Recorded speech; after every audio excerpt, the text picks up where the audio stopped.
누가복음 2장 11절부터 14절 말씀입니다. 말씀이 길지 않기 때문에 우리 함께 말씀 합독하면 좋겠습니다. 우리 같이 11절부터 14절 같이 합독합니다. 오늘 다윗의 동네에 너희를 위하여 구주가 나셨으니 곧 그리스도 주시니라. 너희가 가서 강보에 쌓여 구유에 누워 있는 아기를 보리니 이것이 너희에게 표적이니라 하더니 호련히 수많은 천군이 그 천사들과 함께 하나님을 찬송하여 이르되 지극히 높은 곳에서는 하나님께 영광이요 땅에서는 하나님이 기뻐하신 사람들 중에 평화로다 하니라. 아멘. 함께 읽은 말씀을 가지고 완벽한 변신이라는 말씀의 제목으로 하나님 말씀을 증거하겠습니다. 오늘 본문은 우리들에게 하나님의 아들 예수님께서 가장 완벽한 사람의 모습으로 이 땅에 오심을 보여주고 있습니다. 자, 그 이유를 12절에서 설명하고 있는데요. 우리 같이 한번 읽겠습니다. 너희가 가서 강보에 쌓여 구유에 누워 있는 아기를 보리니 이것이 너희에게 표적이니라 하더니, 포대기에 쌓여 있는 아기, 상상이 되십니까? 그 포대기 안에 자신의 체온을 유지할 수 없어서 누군가의 손에 의해 감싸져 있는 하나님의 아들, 그것이 좀 상상이 되세요? 그 포대기에 쌓인 아기가 바로 이 땅에 오신 하나님의 아들이라고 우리들에게 증거하고 있습니다. 그래서 마지막 절에 보니까 표적이니라 이렇게 말하는데 그게 증거라는 뜻이죠. 우리에게 증거가 됐습니다. 이 증거는 명백한 사실입니다. 한 번 더 제가 강조할게요. 명백한 사실입니다. 명백한 진리입니다. 우리의 믿음은 여기에서 출발한다고 우리 지난 주일이죠. 어제입니다. 어제 주일날 우리가 말씀을 함께 나누었습니다. 그런데요, 이 12절만 보면 포대기에 쌓인 아기 예수님, 이렇게 인간의 몸을 입고 오셨구나 이렇게 볼 수 있는데요, 11절과 13절과 14절은 전혀 다른 분위기의 내용의 말씀을 갖고 있습니다. 11절을 보십시오. 너희를 위하여 구주가 나셨으니 곧 그리스도 주시니라. 너희를 위하여 구주가 나셨다는데, 그러면 문맥상으로는 이렇게 돼야 돼요. 너희를 위하여 구주가 나셨으니 그는 곧 아기로 나타나셨다. 이렇게 되는 것이 문맥적으로 맞아요. 그런데 뒤에 구절은 전혀 다르게 나옵니다. 그리스도 주시니라. 구원자, 기름 부음 받은 자, 대제사장 그리스도 주시라. 또 13절을 보십시오. 수많은 천사들이 지금 합창 공연을 하고 있습니다. 13절에 보니까 호련히, 이 말은 뭐냐면 갑자기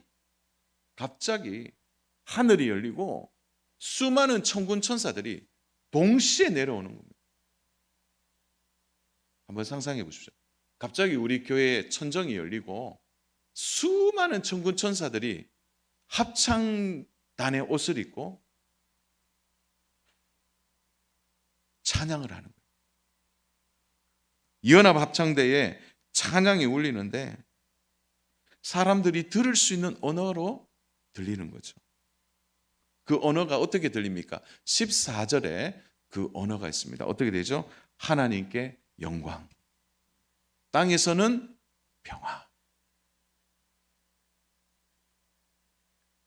놀라운 거는요, 관람객은, 청중은 몇 명이 되지 않고 이 수천의 천사들이 합창을 불리고 있습니다. 누구의 취임식입니까? 포대기에 쌓인 아기의 취임식에 이들이 놀라운 합창 공연을 하고 있는 것입니다. 아마 목자들은 굉장히 놀랐을 겁니다. 그냥 까무러칠 정도죠. 수없이 자기의 손으로 꼬집었을 겁니다. 이게 꿈인지 생신지. 천상계에서 일어나는 일이 직접 눈으로 확인되는 장면입니다. 그들은 포대기에 쌓여 있는 아기 예수님을 자세히 알 수는 없었어요. 이 목자들은 그 아기 예수님의 영광이 얼마나 큰지, 그의 존귀가 얼마나 영광스러운지, 그의 나라와 그의 권위가 얼마나 세상 가운데 비교할 수 없는 만왕의 왕이요 만주의 주가 되시는 전능하신 하나님이라는 사실은 그들은 어쩌면 손톱만큼도 몰랐을 겁니다. 그런데 한 가지 그들이 확실히 아는 게 있다는 거죠. 그는 포대기에 쌓인 아기지만 그는 하나님이시다. 이 사실을 목자들은 소스라치게 놀랐고 그것을 직접 눈으로 보고 경험하는 것입니다. 사랑하는 여러분, 오늘 이 성경의 문장 구조가 12절에는 가장 연약한 아기, 포대기에 쌓인 아기로 표현하지만 11절, 13절, 14절은 영광스러운 왕, 하나님의 영광, 왕의 대관식을 그대로 묘사하고 있는 거예요. 이것은 오늘 우리들에게 중요한 주제 하나를 던집니다. 그것은 완벽한 하나님이 완벽한 사람의 몸으로 변신하셨다는 것. 인간의 몸을 입고 이 땅에 오셨지만 그는 하나님이시라. 신학적으로 이야기하면 인성을 가지셨지만 그의 신성은 전혀 훼손되지 않았다는 겁니다. 그가 제한된 인간의 육체를 입고 오셨지만 그의 신성은 전혀 훼손되지 않았다. 오늘 이것이 오늘 전체 우리가 함께 나누는 제목이죠. 완벽한 변신이 이루어졌다는 것입니다. 사랑하는 여러분, 하나님의 공의와 사랑을 충족하려면 완벽하게 변신하지 않으면 안 됩니다. 첫 번째, 죄가 없으셔야 돼요. 인간의 몸을 빌리지만 인간의 죄가 묻어있는 탯줄에서 나면 안 된다는 거예요. 그래서 그 포대기에 쌓인 예수님은 성령으로 잉태된 것입니다. 완벽한 제물이 될 수 있었던 가장 큰 이유는 그가 죄가 없으신 신성을 가지셨기 때문입니다. 사랑하는 여러분, 흠이 있으면 제물이 될 수 없습니다. 죄가 있다고요? 그러면 대속 제물이 될 수 없는 것입니다. 그러나 예수님은 죄가 없으셨습니다. 그래서 히브리서 10장 10절은 히브리 기자가 이렇게 말합니다. 우리 같이 한번 읽어볼까요? 이 뜻을 따라 예수 그리스도의 몸을 단번에 들이심으로 말미암아 우리가 거룩함을 얻었노라. 아멘. 단번에 그분이 이 땅에 오셔서 완벽하게 변신하셔서 완벽하게 우리의 죄를 사해 주시고 완벽하게 그가 죽으심으로 우리가 거룩하게 되었습니다. 이것이 우리에게 주어진 진리의 사실입니다.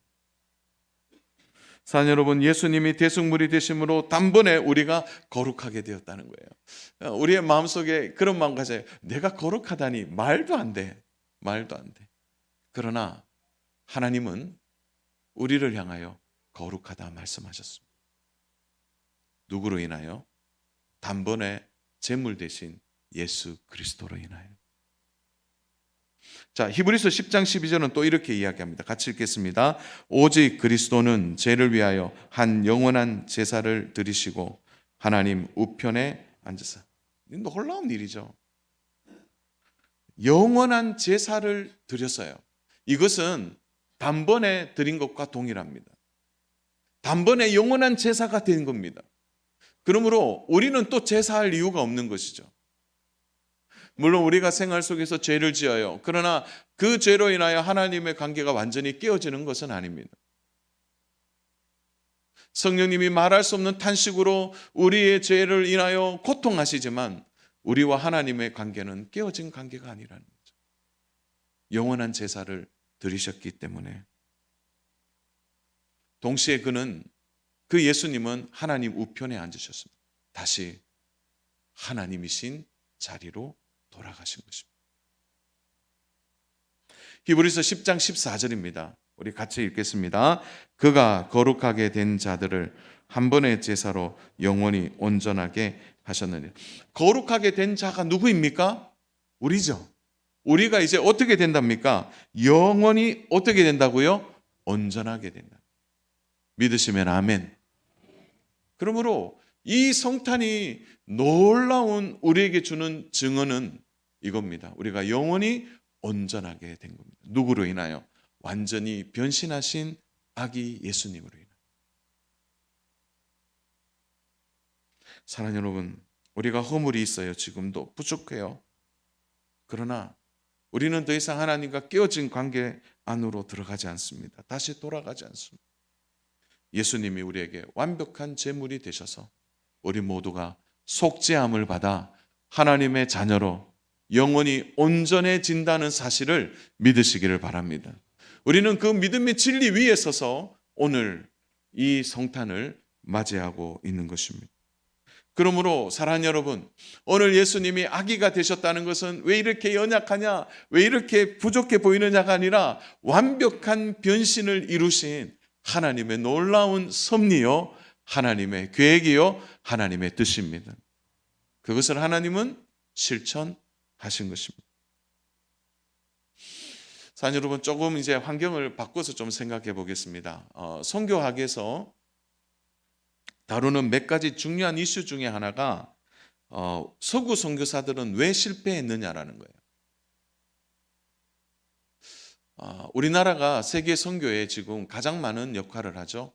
2만 5천 명 좀 넘는다고 하는데 코로나 기간 동안 한 2년 반 동안요. 그 해외의 정세가 많이 바뀌어서 특히 중국 같은 경우에는 한국 선교사들이 대부분 추방을 당해서 5,885명의 선교사가 귀국을 했습니다. 그래서 지금은 2만 명이 되지 않고요. 19,800 몇 명 정도 된다고 해요. 그러나 중요한 것은 지금도 세계 선교의 가장 중요한 축은 한국입니다. 한국 교회가 그 일을 감당하고 있습니다. 그래서 300년 앞선 서구 선교사들, 300년이나 앞선 유럽 교회의 이 선교가 왜 실패했느냐라는 거예요. 그런데 한국 선교는 되고 왜 서구 선교는 되지 않느냐라는 이런 많은 연구들이 사실 선교학회에서 있었습니다. 그들은 16세기부터 본격적으로 선교를 시작했습니다. 그런데 중요한 거는요, 군대와 선교사가 함께 들어갔고 사실은 많은 업적을 남겼지만 그들의 평가는 대부분 현지에서는 실패했습니다. 그리고 지금도 서구 교회의 선교사들이 선교 현장을 떠나고 있습니다. 이유가 뭘까요? 그게 이제 상황화에 실패했다. 상황화 말이 좀 어렵죠. 이 상황화라는 거는 현지인의 수준에, 현지인의 눈에, 현지인의 모습에서 선교하지 않았다는 얘기예요. 그래서 그들은 실패했다는 겁니다. 혹시 이런 말 들어보셨어요? 제국주의 선교. 제국주의 선교. 현지인들과 함께 있지 않는 거예요. 현지인들의 마음 안으로 들어가지 않습니다. 오히려 그들 위에 군림하는 자세로 선교를 한 것입니다. 그러니까 오히려 선교가 되지 않고 반발하는 일이 많이 일어났습니다. 이렇게 생각하는 거예요. 예수님은 사람의 몸을 입고 왔는데 왜 너희 선교사는 우리 위에 있느냐라는 거예요. 그래서 하나님의 복음을 전하는데 많이 실패했습니다. 그런데요, 선교 역사에서 좀 놀라운 일이 하나 있습니다. 그것은 가장 현지의 상황화가 잘 이루어진 곳이 어디냐니까 조선이래요. 조선. 이유는 선교사님들이 희생 선교를 했기 때문이라 그래요. 그래서 1970년대까지 한국에 온 선교사가 3,000명 정도 됩니다. 놀라지도 않으시네요. 한 3,000명의 선교사가 한국에 왔는데 그들의 대부분이 희생 선교를 했다는 겁니다. 아프리카나 아시아 대부분 선교는요, 강제 선교가 이루어졌다 그래요. 그래서 제국주의 선교가 이루어졌고 오히려 그들을 수탈하거나 오히려 그들 가까이 가지 않았어요. 그래서 현지인이 드리는 교회를 따로 세우고 그리고 그들이만 있는 예배를 따로 드렸어요. 그러나 한국에 온 모든 선교사들은 그 유래를 찾아볼 수 없다는 거예요. 그들은 오히려 한국 사회 속에 깊이 들어갔습니다. 그리고 그들과 함께 먹고 마시고 함께 했다는 거죠. 온도우다 펜젤러 선교사님들 대표적인 그들은 군림하는 자세가 아니고 그들과 함께 한 것입니다. 사랑하는 여러분, 우리나라의 전통적인 문화 중에 하나가 뭐냐면 정한수를 떠놓고 뭐 합니까? 새벽에 뭐 하죠?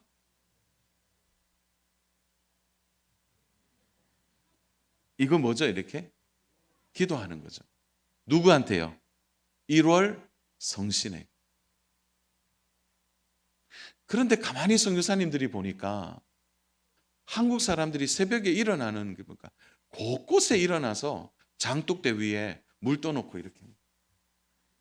그러니까 선교사님들이 그걸 유심히 본 거죠. 그리고 믿는 하나님의 사람들이 늘어나면서 만들어진 게 뭡니까? 새벽 기도예요. 놀라운 일입니다. 전 세계적으로 새벽 기도는 한국에만 있고요. 더 놀라운 사실은요, 한국 선교사님이 가는 곳마다 뭐가 있습니까? 새벽 기도가 있어요. 그게 상황이에요. 그들이 잘하는 것에 함께 들어가서 무엇으로 바꾼 겁니까? 복음으로 바꾸어내는 거예요. 길선주 목사님이 만드신 거예요. 상황이에요, 상황. 그러니까 새벽에 선교사님들도 함께 일어나서 함께 기도하는 일이 일어난 것입니다. 가깝게 지내는 선교사님, 또 제가 배우기도 하고 저희 교수님이었던 선교사님이 계셨는데 나미비아의 박진우 선교사님이 계십니다. 이분은 나미비아가 어디냐면 아프리카 중간에 조금 밑에 가쪽에 있는 그런 나라입니다. 그런데 그 선교사님이 선교한 족이 한바족, 깜바족입니다. 뭐 처음 들어보죠, 뭐. 그런데 그들이 처음 만났을 때 이제 선교사님이 이제 그 마을로 들어갔는데 어린아이들이 제일 먼저 마중을 나오는데 아이들이 눈만 멀뚱멀뚱 선교사님을 보고 있는 거예요. 근데 옆에 보니까 청소년들도 눈만 껌뻑껌뻑하고 보면 그래 좀 이상하다. 애들 만나면 애들이 막 선교사님이 뭐 전혀 다른 얼굴로 오는 사람들이니까 막 신기하기도 하고 그러니까 가깝게 가서 만지기도 하고 그렇게 해야 되는데 멀리서 이렇게 멀뚱멀뚱 보는. 근데 가만히 보니까 청년들도 그런다. 의자에 앉아서 멀뚱 보고 심지어 어른들도 계속 눈으로 멀뚱멀뚱 보고 있는. 그래서 처음에는요 좀 솔직히 화가 났다 그래요.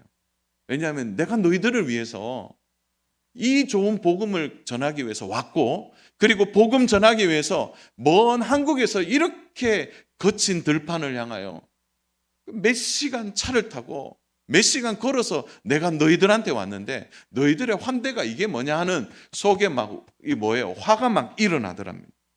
그러면서 이런 생각인데 버릇이 너무 없다. 이거 못 가르친 덕이야. 못 가르쳐서 그래. 그런 생각이 들어서 처음에는 화가 났답니다. 그런데 그 깜바족과 한바족에 들어가서 함께 어울리면서 나중에 알게 된 거예요. 뭐냐면은 그 족은요, 먼저 누가 인사하냐면 어른이 먼저 인사합니다. 어른이 먼저 인사하는 거예요.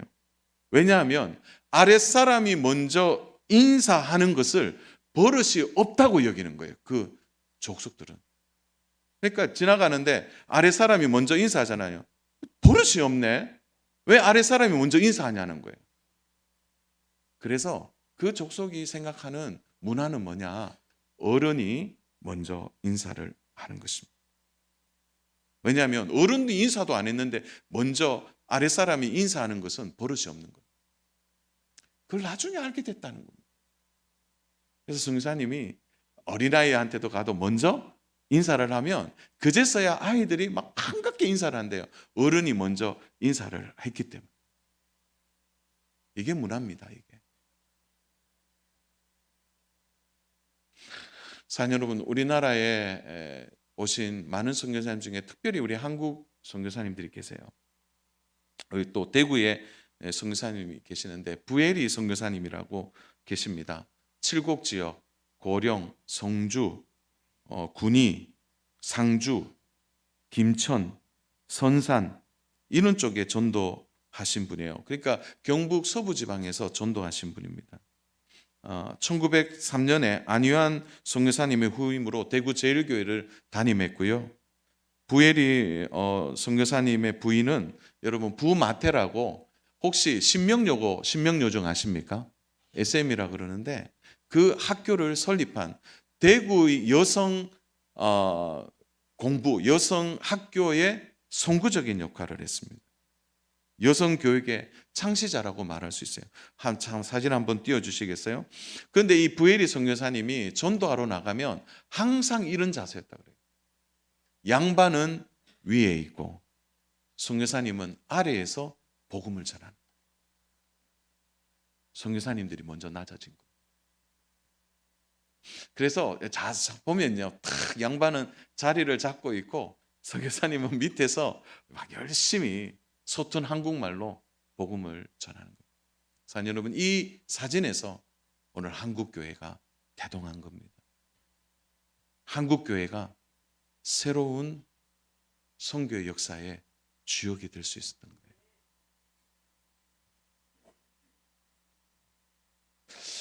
저는 이 그림 안에서 오늘 우리의 영적 자세가 어떻게 되어야 되는지를 배워야 합니다. 왜 그렇습니까? 예수님이 이 땅에 오셨을 때 이런 모습으로 우리에게 오셨기 때문입니다. 완벽한 인간이 되셨고 완벽한 신으로서 이 인간의 죄로 물든 세상에 상황화되어 오신 것입니다.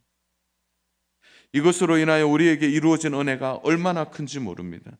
왜냐하면 우리는 직접 아기 예수님을 만났고 우리는 직접 아기 예수님을 통하여 구원의 놀라운 은혜와 평강의 소식을 들었기 때문입니다. 심리학에서는 라포 형성이라는 말이 있습니다. 라포라는 말 한 번씩 들어보셨을 거예요. 이게 뭐냐면 신뢰의 관계가 되다라는 뜻이에요. 관계를 이제 신뢰하는 관계가 된다는 거예요. 그러니까 라포를 형성해야 된다, 라포를 형성해야 된다 이 말이 있습니다. 그것은 서로의 관계가 형성되기 위해서 서로에게 신뢰를 주기 위해서 반드시 해야 될 일이 있는데 그것은 상대방의 입장에서 먼저 생각하는 것입니다. 공감되지 않으면 전혀 신뢰가 형성될 수 없는 것입니다.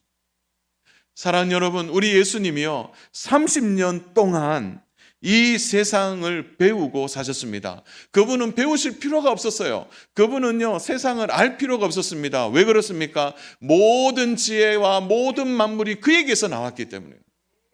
그럼에도 불구하고 30년 사람의 몸을 입고 친히 손에 망치를 들고 못을 들고 아버지의 일을 함께 배웠던 분이 예수님이세요.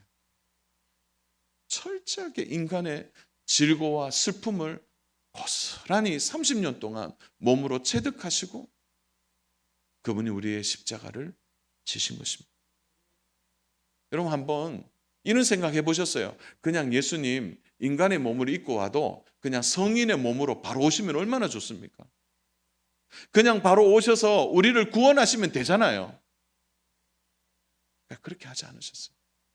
인간의 가장 연약한 아기의 모습으로부터 어린이, 청소년, 청년으로 마지막 십자가를 지실 때는 완전한 제물로 우리를 위해 희생하신 것입니다. 그래서요 우리 예수님은 우리의 배고픔을 아십니다. 예수님 우리의 슬픔을 아십니다. 예수님은 우리의 어려움을 다 아십니다. 걱정과 근심을 다 아세요. 완벽하게 변신하신 거예요. 이사야 53장 4절은 700년 전에 예수님이 이렇게 오실 것이라고 예언했습니다. 우리 같이 한번 읽겠습니다. 시작. 그는 실로 우리의 질고를 지고 우리의 슬픔을 당하였거늘. 거기까지 보겠습니다. 우리 한 번 더 고백할까요? 그는 실로 우리의 질고를 지고 우리의 슬픔을 당하였구나. 질고와 슬픔을 고스란히 다 당하셨습니다. 이 복된 성탄의 아침에 우리가 하나님께 감사할 이유가 여기에 있습니다. 그분은 어설프게 우리를 아는 것이 아닙니다. 30년의 인간의 그 모진 고생과 세월의 흔적들을 다 안으시고 오늘 우리를 품으시고 우리를 사랑하시고 우리를 이끌어 오신 분입니다. 그러므로 우리는 자신 있게 말할 수 있습니다. 그 복되신 예수님이 완벽하게 변신하셔서 우리의 구주가 되셨습니다. 무신론자의 대표적인 학자가 도킨슨이라는 학자입니다. 그는 이렇게 얘기합니다. 자신의 이성으로만 이해되는 것만 믿겠다. 그래서 그가 만든 책 중에 하나가 무신론자들의 마치 막 그 최고의 책처럼 여겨지는 책이 있죠. 그런 책들이 여러 권 그가 집필했습니다. 그런데 그 책들의 공통점이 하나 있어요. 그것은 자신의 지성과 이성의 한계를 넘어가는 것은 믿지 않겠다는 거예요. 그 지성과 이성으로 어떻게 이 하나님을 판단한단 말입니까? 어떻게 아기의 몸을 입고 이 땅에 오신 예수님을 자기의 지성으로 이해할 수 있겠습니까? 그래서 엉뚱한 책들을 만드는 거예요. 사람이 만든 신, 그런 책들을 만들어내는 거예요. 아무리 많이 배우고 공부하고 깨달아도요, 이 성육신의 진리는 믿음으로만 믿게 되는 겁니다. 다른 것으로 믿을 수가 없는 거예요. 주 안에 사랑하는 여러분, 오늘 우리의 마음을 여시고 진짜 믿으십시오. 우리의 믿음은 하나님이 주신 것입니다. 그리고 우리는 이 복된 성육신의 완벽한 변신으로 이 땅에 오신 예수 그리스도, 그분이 우리의 구원자 되시고 우리를 살려주시고 하나님의 자녀로 온전하게 하시고 거룩하게 하신 그 놀라운 은혜를 우리에게 허락하신 그 복되신 구주를 오늘 이 아침에 고백하고 붙드는 귀한 성도님 되시기를 주님의 이름으로 축복합니다. 그러므로 사랑하는 여러분, 한 가지만 우리 한 번만 더 정말 실천했으면 좋겠어요. 그것은 그 구주가 이렇게 낮게 우리에게 오셨는데 우리도 낮아져야 되지 않겠습니까? 성탄절 아침에 구유에 누긴 아기 예수님을 만나려면 우리의 마음이 낮아져야 합니다. 어느 순간 우리가 점점 교만해지는 모습을 갖게 됩니다. 나도 모르게 교만해져 가고 세상의 허영을 쫓고 탐욕을 쫓고 좀 더 가지자, 좀 더 가지자 하는 욕심 속에 교만해져 있다면 우리는 결코 예수님을 만날 수 없습니다. 교만해진 마음을 이 시간 내려놓으셔야 합니다. 주 안에 사랑하는 여러분, 낮아지면 예수님을 만날 수 있습니다. 그곳에서 예수님은 우리를 만나 주실 것입니다. 임마누엘의 이 땅에 오신 구주를 낮은 마음으로 매일매일 만나고 그 낮은 마음으로 사람을 사랑하고 성도들을 사랑하고 이웃을 사랑하고 가족들을 사랑하고 마음에 들지 않는 사람들, 나를 힘들게 하는 사람들이라 할지라도 낮아진 마음으로 그들을 품어낼 때 우리도 하나님의 사람으로 변신하지 않을까요? 오늘 모든 것이 엉켜버린 이 세상 속에서 낮아지고 겸손하여서 그 복되신 구주를 맞이함으로 우리의 삶의 회복과 은혜와 평강이 날마다 누려지는 귀한 역사가 우리의 삶의 자리에 풍성해지고 충만해지기를 주님의 이름으로 축복합니다.